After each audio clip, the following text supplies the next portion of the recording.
Agora nós vamos falar rapidamente sobre como Jesus nos ensina a orar.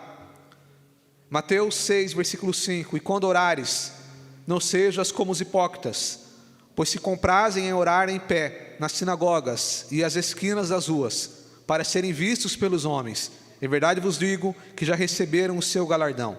Mas tu, quando orares, entra no teu aposento, e fechando a tua porta, ora a teu pai, que vê o que está em oculto, e teu pai, que vê o que está oculto, te recompensará.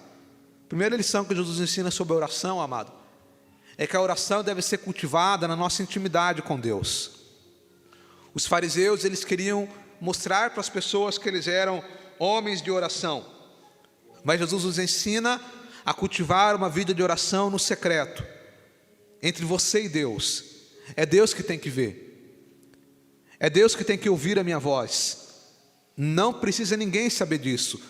É Deus que tem que ouvir a minha oração. Então que nós possamos cultivar uma vida de oração. Segunda lição que eu aprendo com Jesus, amados, é sobre usar palavras repetitivas. Mateus capítulo 6, versículo 7. E orando, não useis de vãs repetições, como os gentios que pensam que por muito falarem serão ouvidos. É por isso que nós, cristãos, nós não rezamos, nós oramos. Nós não ficamos falando as palavras repetitivas, falando a mesma coisa ali várias vezes. Não, nós falamos o que está no nosso coração. Nós apresentamos diante de Deus aquilo que nós queremos falar, sem vãs repetições. É por isso que nós não estimulamos o rezar, como tem outras práticas religiosas. Quando alguém faz alguma coisa, vai lá e faça tantas rezas, tantas vezes. Pega lá e faz 50 vezes. Não, Jesus não ensina isso. A oração ela tem que ser sincera, ainda que seja com poucas palavras, mas que seja sincera, que seja de coração. E aí depois Jesus nos ensina o Pai Nosso. Vamos comigo, Mateus 6. O Pai Nosso, ele é uma referência, ele é um modelo de o que não pode faltar na nossa oração. Mateus 6, versículo 9. Portanto, vós orareis assim: Pai nosso que estais no céu, santificado seja o teu nome. Uma pausa. Então, em primeiro lugar, Jesus nos ensina que o que não pode faltar na oração é adoração. É por isso que já começa dizendo: santificado seja o teu nome. Quando eu vou orar, a primeira coisa que eu tenho que falar é expressar a Deus a minha adoração. Ó meu Deus, eu me coloco diante da tua presença, reconhecendo que tu és grande, que tu és santo. Eu te adoro, Senhor, eu te exalto, tu és bom, eu te agradeço. E depois ele continua.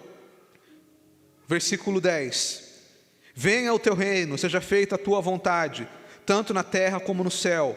O pão nosso de cada dia nos dai hoje. Ele fala aqui sobre gratidão. Depois continua: perdoai as nossas dívidas, assim como nós perdoamos os nossos devedores. Aqui fala de confissão de pecado. Quando eu vou orar, eu tenho que adorar a Deus, eu tenho que agradecer a Deus pela minha saúde, pela minha família, por Ele estar cuidando de mim, por tudo que Ele tem feito. Eu tenho também que confessar os pecados. E quando eu falo confissão de pecados, eu já disse para os irmãos que confessar pecados não é aquela coisa assim: Deus perdoa se porventura eu falei alguma coisa que não te agradou. Não. Confessar pecados, confessar pecados é realmente falar o pecado que você fez. Ó Deus, eu te perdoo. Deus te perdoa não. Ó Deus, me perdoa porque eu já estava dirigindo e a pessoa passou na minha frente e eu falei algo que eu não devia. Ó Deus, me perdoa porque eu pensei tal coisa, eu fiz tal coisa. Confessar pecados é você realmente falar para Deus aquilo que você fez de errado. Isso é confissão de pecados. E depois ele continua: e não nos induzas à tentação, mas livrai-nos do mal, porque teu é o reino, o poder e a glória para sempre, amém. Então a oração ela tem que ter adoração, tem que ter gratidão, tem que ter confissão de pecados. E aí sim, a oração ela tem que ter petição. Eu posso sim falar para Deus aquilo que eu preciso, aquilo que eu estou buscando. E essa petição, ela tem que ser de acordo com a vontade de Deus. Não adianta apenas eu pedir aquilo que eu quero, mas eu tenho que dizer para Deus: faça a tua vontade, venha o teu reino. Eu tenho que pedir aquilo que Deus quer fazer. E para isso é necessário ter uma vida de comunhão e intimidade com Deus. Então eu quero concluir dizendo, amado, leia na sua casa. Eu dei uma passada geral aqui, mas leia o capítulo 5, capítulo 6, que Jesus fala sobre vários assuntos práticos que fazem parte de nossa vida. e que nós possamos ter uma vida de verdadeira comunhão com Deus, sincera. Eu falei aqui de vários assuntos nessa manhã, mas que o Senhor possa falar melhor em seu coração, para que nós possamos aplicar a justiça que Jesus ensinou para nós.